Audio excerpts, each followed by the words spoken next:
Thanks for tuning into this Better FAQ video. I want to cover the steps to form a nonprofit organization. So that's going to be a 501c3 or maybe a 501c4 tax-exempt organization. Now, there's a bunch of steps to do this and it can get confusing, so that's why I'm going to do this quick video. So the first thing we'll do is send you a questionnaire. We want to gather some information that gives us what we need to file all the various forms and put together your paperwork. Once we have that, and typically with us, once you paid your first invoice, we will get started. We have to do that upfront invoice because once people sort of see what goes into this process, they kind of ghost us a lot. So we put that first invoice out so you have skin in the game. So after those preliminary steps, we will then file your articles of incorporation with the Secretary of State. Now they're called articles of incorporation because the underlying vehicle for your nonprofit is actually a corporation. It's what's called a non-stock public purpose corporation or public benefit corporation. It can vary. But essentially, it's the type of entity that becomes your nonprofit organization. And the fact that it doesn't have stock is important because nonprofits don't have owners. They just have a board of directors that steward the organization. And that's why there's no stock, because stock is what ownership is in corporations. So we file the articles of incorporation with the state. Usually takes a week or 2 weeks to process. And then once that comes back, we will get your IRS employer identification number, your EIN number, which is going to be basically your social security number for the organization. Use it for tax things, use it for employment, you can use it for your bank account. And so once we get those articles in that EIN, we'll send those to you and you can take that to the bank. Literally, you can take that to the bank to go open your nonprofit's bank accounts. Sometimes the bank needs other paperwork, so call ahead and check with them on that and we can get you whatever else they need. But at that stage, we will then have already sent you 2 more questionnaires. These will be Google Docs, and one of them will request information about who your board members are, what your charitable purpose is, whether board members are related, whether you do business with board members, a whole bunch of things that are really important for the nonprofit application that we'll file later, and for your governance paperwork, which is essentially going to be your board of directors paperwork, something called your bylaws that dictate how you run the organization, how the board operates, conflict of interest forms, various things that go along with that board of directors, which again is the governing body of the organization. They're not owners though.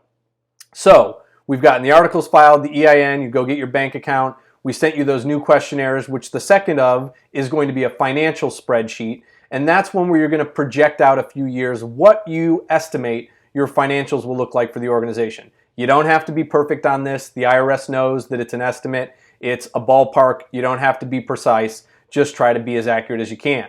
Now, once those 2 questionnaires are done, the larger information one, the Google Doc, and then the financial spreadsheet, we will put together your bylaws and all of that board governance paperwork. We'll send that over to you. So it's articles, EIN, board paperwork once you finish up those questionnaires. And then it's your job to hold your first board meeting. Very, very important, because from that board meeting on, all of the donations that you get, assuming you ultimately get tax exemption, are retroactively tax exempt to that date of that board meeting. So hold that first board meeting, sign those bylaws, send us that paperwork once it's done after that board meeting. We will take all of that and all those questionnaires we already had you fill out, and we will fill out the Form 1023 or maybe the Form 1023EZ. The differences on those is another video that we have, and we'll fill those forms out. And then we will have you proofread those. We'll have you sign some stuff that allows us to interact with the IRS once we submit it. And once that all looks good, everything's signed, everything's good, we submit that to the IRS. At that point in time, it's a waiting game. Usually a few months, sometimes quicker, sometimes longer. It's hard to tell with the IRS. But during that time, we will file one more thing with the state called the Statement of Information filing, 90 days from when we originally filed with the state for that underlying corporation. That just includes some information about who the board members are, things like that, that weren't included in the previous filings. Then we wait for the IRS to get back to us. Once they get back to us, sometimes they request additional information. We'll respond quickly, and then that usually pushes it over the finish line.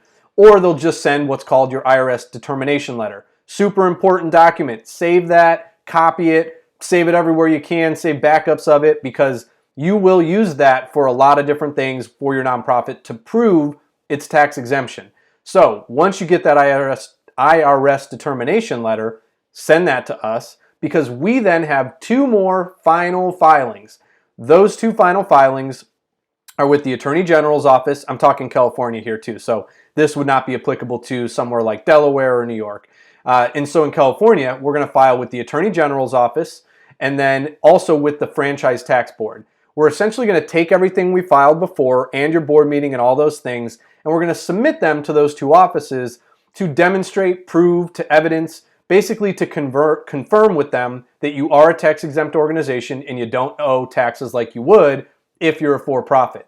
Those are super important forms. A lot of people forget those, and if you forget those, you're going to end up in hot water with your nonprofit. It could even jeopardize your nonprofit tax status.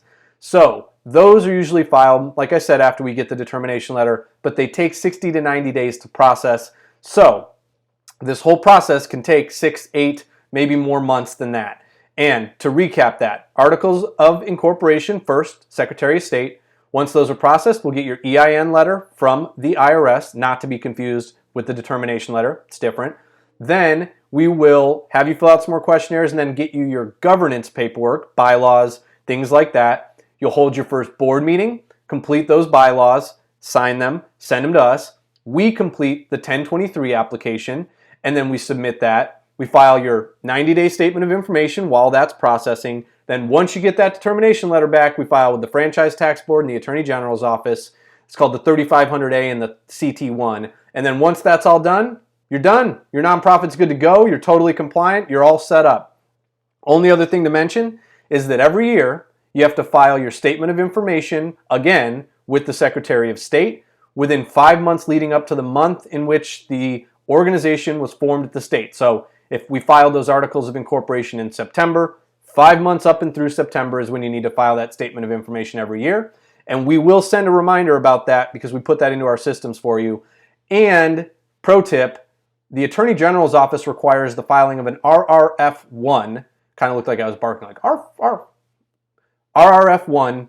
File that every year to report some financial information. So work with your CPA on that. If you don't file that, they might suspend your organization. So very important to file that too. And it's linked to that other form we file with the Attorney General's office. And trust me, to undo all of this stuff, if you haven't filed it and you get into delinquency, is not fun. So make sure that you follow these steps, even if we're not the ones doing it for you. Hope this was helpful. Thanks.